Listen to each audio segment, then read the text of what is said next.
네, 반갑습니다. 오랜만입니다. 반갑습니다. 감사합니다. 여러분은 성경이 다 이해가 되시지요? 아니요. 저는 목사인데 성경이 다 이해가 될까요? 네. 네, 하실 것 같은데. 네. 드리고 싶은데. 아니에요. 성경이 이해가 안 돼요. 뭐 아직도 이해가 안 돼요. 많아요. 이해 안 되는 설명도 못 하겠고 뭐 이해도 못 하겠고 그래서 성경이 이해가 안 돼 하는 사람들을 제가 이해하죠. 근데 목사가 성경 이해 못 해도 괜찮을까요? 진짜 어려운 질문이네요. 괜찮을까요? 진짜 어려운 너무 어려운 질문이세요. 근데 저는 다행히 성경이 이해가 안 되는 게 이해가 돼요.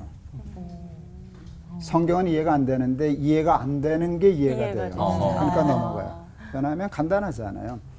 하나님의 말씀은 하나님의 지혜인데 하나님은 무한하신 분이시잖아요. 우리는 유한하죠. 그러니까 유한은 무한을 품을 수 없어요. 유한한 존재에게 다 품기는 무한은 무한이 아니죠.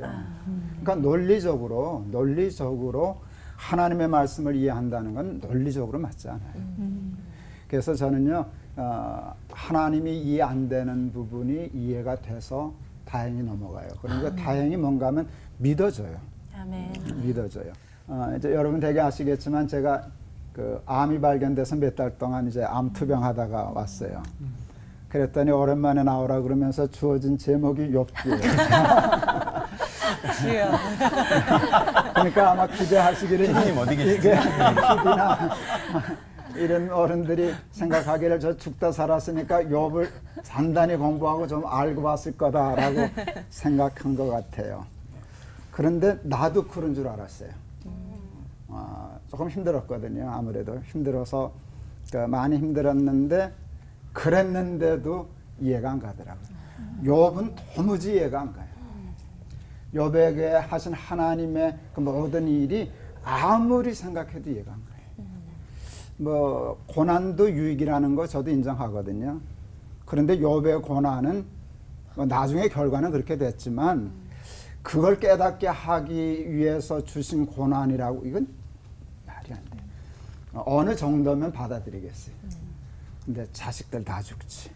뭐 재산 없어지는 거야. 뭐 그 정도는 아니지만 그래도 그게 돈이. 네. 그런데 내가 죽는 것도 저거 한데 자식들이 눈앞에서 다 죽어가고 하는 고난을 뭐 유익을 깨닫게 하려고 은혜를 깨닫게 하려고 하면은 그건 정도가 좀 지나쳐서 나는 뭐 고난을 줘도 어느 정도가 있지 그런 고난을 어떻게 욥에게 주실 수 있나 라고 하는 건 결론적으로 얘기하면 지금도 이해가 안 간다.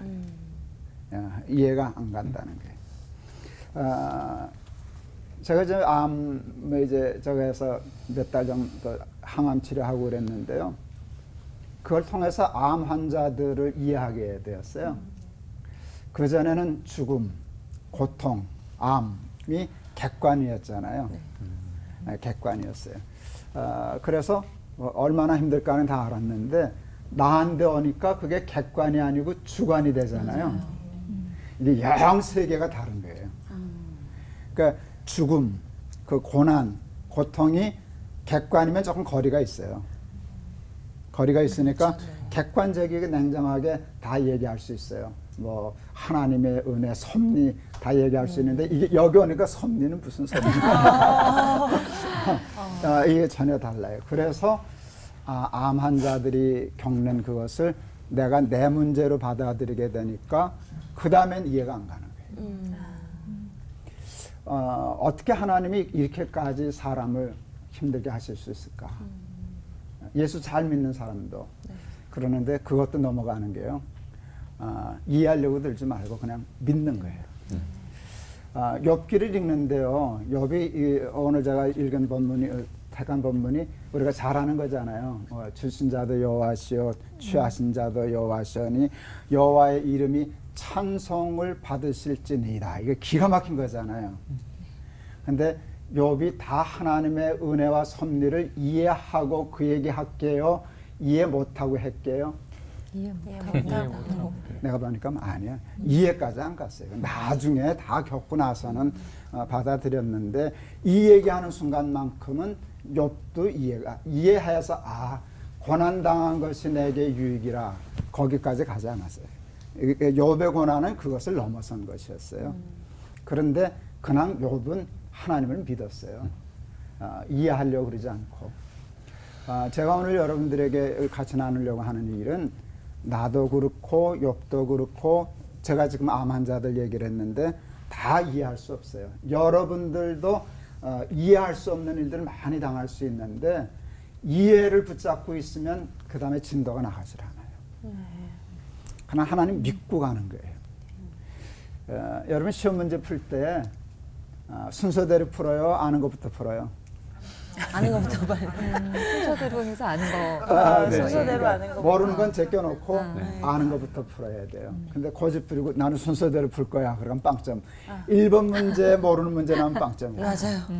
그러니까 이해를 너무 붙잡고 있지 말고 모르면 그냥 넘어가세요. 그리고 하나님을 다 알려고 그러세요. 그런데 뭘 믿는가 하면 나는 이해는 안 가. 근데 나중에 가서 물어보면 되지. 그런데 뭘 믿는가 하면 이 모든 일에는 하나님의 섭리가 있어. 하나님이 날 사랑하시는 건 틀림없어. 여기에도 은혜가 있어. 라고 믿는 것이지. 그래서 오직 의인은 이해로 말미암아 살리라 그러지 않고 오직 의인은 믿음으로 말미암아 살리라. 그래서요.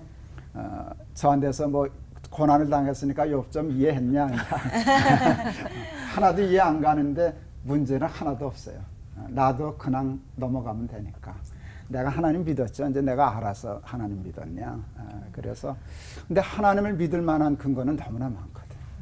그러니까 그냥 받아들이면 이해할 수 없는 고난과 모든 일도 이렇게 뛰어넘을 수 있어요. 그렇게 하면 풀려요. 그 다음에 나중에 저기 가서 보면 그때 그래서 그러셨구나. 그러면 되는 거잖아요. 설교 됐죠? 제가 한번 기도하고 마치겠습니다. 하나님 감사합니다. 우리는 이해를 통해서 믿음에 이르는 줄 알지만 사실은 믿음을 통해서 이해에 이르는 겁니다. 욥의 고난은 아직도 모르겠습니다. 어떻게 하나님이 그렇게까지 하실 수 있는지. 거기에 섭리와 은혜가 있는 것은 알지만 그래도 고난도 어느 정도지 하는 생각이 있습니다. 근데 그런 일들이 욥에게뿐만 아니라 우리에게도 있습니다. 이해를 붙잡으면 넘어갈 수가 없습니다. 걸립니다. 실족합니다. 하나님의 믿음에서 벗어납니다. 하나님 믿는 믿음으로 이해되지 못하는 삶도 뛰어넘을 수 있게 도와주셔서 나중에 하나님 나라에 가서까지라도 고난당한 것이 내게 유익이었구나. 거기에 하나님의 섭리가 있었구나. 은혜가 있었구나. 그런 승리의 찬송 부를 수 있게 해 주시옵소서. 예수 그리스도 이름을 받들어 기도하옵나이다. 아멘. 고맙습니다. 감사합니다. 오늘 이 방송 전에 김동호 목사님 또 서정호 목사님하고 같이 말씀 나누면서 김동호 목사님께서 욥기 이해 못하겠다 이제 그렇게 말씀하시길래 오늘 이 방송은 아주 짧게 끝나겠구나 생각을 했습니다. 김 목사님이 이해 못하신다는데 제가 욥기의 내용은 제가 알기로 이러이러합니다. 이렇게 얘기할 수가 없잖아요. 오늘 방송은 아주 짧게 끝나겠다. 욥기는 간단하다. 이해 못한다. 그냥 믿으면 된다. 진짜로 성경 전체에서 이해하기가 제일 어려운 책 그러면 누구나 뭐 얼른 머리에 들어오는 게 한 두세 개. 그 중에 하나가 욥기일 것입니다. 욥이라는 이름은요. 주전 2000년 그 경에 또는 그 옛날에 흔한 이름 중에 하나였대요. 근데 그 뜻은 내 아버지가 어디 계신가 뭐 이런 뜻이었다고 해요. 내가 아버지 이거를 하나님 이렇게 만일에 바꿔 넣는다면 내 하나님은 어디 계시는가 이렇게 생각해 보면 욥이라는 이름 자체가 욥기 전체 내용하고 아주 일맥상통한다 하는 것을 알 수가 있습니다. 보통 사람은 뭐 좀 착하게 선하게 뭐 사람답게 살려는 사람이 가장 꽉 붙잡고 있는 기본적인 것이 권선징악입니다. 인과응보. 착하게 살아야 복을 받지, 악하게 살면 벌 받지. 이거 놔버리면 뭐 세상 살 어떤 이유와 근거나 이게 안 되잖아요. 근데 사실은 살다 보면 권선징악, 인과응보 이 가장 단순한 공식으로 설명이 안 되는 게 너무나 많죠. 그러니까 욥기가 바로 대표적인 그러한 내용들 아니겠어요? 그래서 욥기는 인간이 현실적으로 살아가면서 그 중요한 공식, 그 소중한 공식으로 설명이 안 되는 거, 그를 어떻게 좀 그야말로 이해해야 되느냐, 또는 어떻게 끌어안아야 되느냐, 이제 그게 욥기의 주제라고 얘기할 수가 있습니다. 그래서 저는 요 면에 초점을 맞춰서 욥기가 명확한 대답을 주지 않는다. 저는 그렇게 욥기를 읽으면서 생각을 했습니다. 욥기는 대답을 주지 않습니다. 그러니까 손에 딱 쥐면 아주 편할 거 아니겠어요? 예수님의 제자 중에서 도마가 나는 좀 만져보고 나는 실제로 내가 체험해 봐야 되겠다. 또 빌립은 보여주십시오. 봐야 속 시원하겠다. 근데 그러면 쉬울 텐데 우리 사람은 누구나 그런 생각을 가지고 있습니다. 근데 욥기는 신앙은 또는 삶은 그런 문제가 아니다. 이렇게 얘기하고 있다고 생각이 됩니다. 그래서 욥은 끊임없이 하나님을 찾습니다. 그러니까 어려움, 고통, 그야말로 이거는 도무지 상상할 수 없는 그런 엄청난 처참한 고통 속에서 나 하나님 좀 뵈야 되겠다. 하나님한테 물어봐야 되겠다. 욥의 친구 셋, 또 맨 마지막에 세 친구보다 훨씬 괜찮은 사람이 욥에게 와서 얘기하는데 당신들 얘기 듣고 나는 이해할 수 없다. 해결 안 된다. 나는 하나님 직접 뵙고 하나님 만나고 하나님께 들어야 되겠다. 욥기에는 계속해서 이 주제가 쭉 이어집니다. 그래서 욥기에 나오는 구절 중에서 욥이 나 하나님 뵈야 되겠다. 여기에 대한 구절을 제가 몇 구절 한번 읽어볼게요. 욥기 9장 11절입니다. 고통 속에서 욥이 이렇게 부르짖어요. 그가 내 앞으로 지나시나 내가 보지 못하며 그가 내 앞에서 움직이시나 내가 깨닫지 못하느니라. 그러니까 막 죽겠는 거죠. 하나님 만나서 속 시원하게 대답 듣고 싶은데 근데 하나님은 계신데 분명히 계신데 내 앞으로 지나가시는데 내가 깨닫지 못하고 보지 못한다. 그러니까 그야말로 속이 타는 거죠. 10장 2절 내가 하나님께 아뢰리니 나를 정죄하지 마시옵고 무슨 까닭으로 나와 더불어 변론하시는지 내게 알게 하소서. 23장 3절 내가 어찌하면 하나님을 발견하고 그의 처소에 나아가랴. 8절 9절 그런데 내가 앞으로 가도 그가 아니 계시고 뒤로 가도 보이지 아니하며 그가 왼쪽에서 일하시나 내가 만날 수 없고 그가 오른쪽으로 돌이키시나 배울 수 없구나. 자 이제 마지막으로요. 욥이 하나님을 만나기 전에 마지막으로 그야말로 간절히 부르짖는 말씀이 30장 20절 그리고 31장 35절에 있습니다.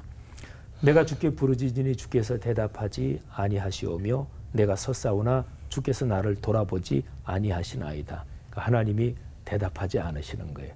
침묵하시는 거예요. 숨어 계시는 거예요.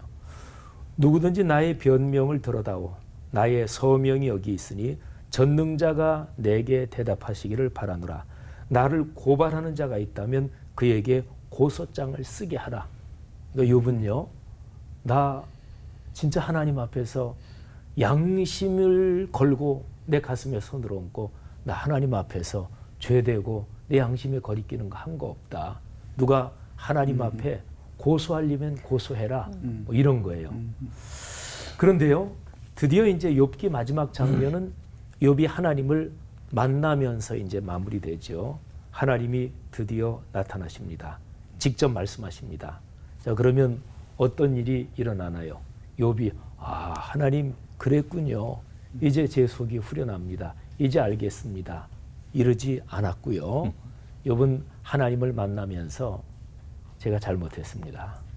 제가 할 말이 없습니다. 이렇게 끝나요.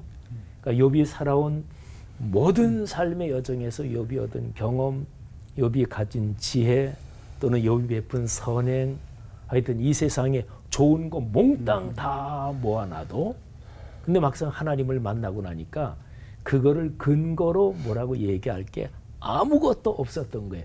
요즘 유행하는 말로 하면 일도 없었던 거예요. 그래서 욥이 하나님을 만나고 이렇게 반응합니다. 욥기 40장 3절부터 5절. 욥이 여호와께 대답하여 이르되 보소서 나는 비천하오니 무엇이라 주께 대답하리이까 손으로 내 입을 가릴 뿐이로소이다. 내가 한 번 말하여 싸운즉 다시는 더 대답하지 아니하겠나이다. 42장 5절과 6절.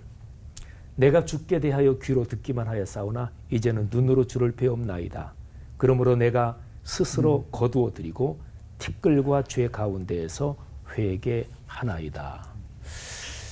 요것도 이해가 안 됩니다. 욥이 하나님 만나서 그냥 회개하잖아요. 그런데요, 성경 전체의 주제는 하나님의 자기 계시입니다. 그러니까 하나님이 자신을 보여주신다. 하나님이 우리에게 나타나신다. 그래서 우리가 잃어버린 하나님을 드디어 만난다. 하나님께 나아간다. 이게 성경 전체의 주제인데 이거를 하나님의 자기 계시라 그러거든요. 그 계시의 중심에 하나님을 우리에게 보여주신 분 예수 그리스도가 있지요. 그러니까 성경 전체는 예수 그리스도를 통해서 삼일체 하나님을 우리에게 보여주셨고 우리는 예수 그리스도를 통해서 하나님께 나아간다. 그런 거죠. 사람이 얼마나 하나님을 뵙기를 바라고 또 바랐던가. 근데 드디어 하나님께서 당신을 보여주시는 거예요. 사람 몸을 입고 예수 그리스도께서 오신 거죠. 이렇게 보면 저는 욥기를 읽으면서 이 힘든 책을 뭐라고 7분 동안 얘기해야 되나 이 생각을 하면서 아 그래, 욥기는 바로 예수 그리스도 메시아의 오심을 강렬하게 소망하는 그 내적 구조를 가지고 있구나 이렇게 이해했어요. 욥기 전체에서 예수 그리스도를 암시하는 보여주는 구절이 아마 한 구절 있다고 얘기하면 좋을 것 같아요. 욥의 말인데요. 19장 25, 26절. 내가 알기에는 나의 대속자가 살아계시니 마침내 그가 땅 위에 서실 것이라. 내 가죽이 벗김을 당한 뒤에도 내가 육체 밖에서 하나님을 보리라. 그런데 종교개혁자 마르틴 루터는 이 구절을 다음과 같이 번역을 했습니다. 내 구속자가 살아계셔서 이후에 나를 땅에서부터 깨우실 것을 내가 아노라. 또 그 후에 내 가죽이 나를 둘러싸고 내가 내 육체 안에서 하나님을 보리라. 그러니까 루터는 이 구절에서 예수 그리스도를 통해서 하나님을 만나고 그리고 부활하는 신앙, 그렇게 루터는 이 구절을 해석한 거죠. 견딜 수 없는 고통, 진짜로 도무지 다 이해될 수 없는 삶의 여정에 그 처참한 환경 가운데서 그냥 예수 그리스도 꼭 생각하고 그분 붙잡았으면 좋겠습니다. 그게 욥기가 주는 교훈이라고 저는 깊이 묵상을 했습니다. 기도하겠습니다. 하나님, 다 이해되지 않는데 그냥 예수님 붙잡고 걸어갑니다. 그렇게 살아 나중에 주님 앞에 설 때 모든 것 다 해소되고 예수님 붙잡고 살아온 것 그게 맞다고 하나님이 칭찬해 주실 날 바라며 살겠습니다. 예수님 이름으로 기도합니다. 아멘.